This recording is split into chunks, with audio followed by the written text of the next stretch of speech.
أعوذ بالله من الشيطان الرجيم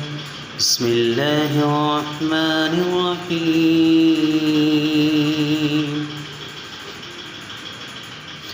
القارعة ما القارعة وما أدراك ما القارعة يوم يكون الناس كالفراش المبثوث وتكون الجبال كالعهن المنفوش فأما من ثقلت موازينه فهو في عيشة راضية وأما من خفت موازينه فأمه هاوية وما أدراك ما هي نار حامية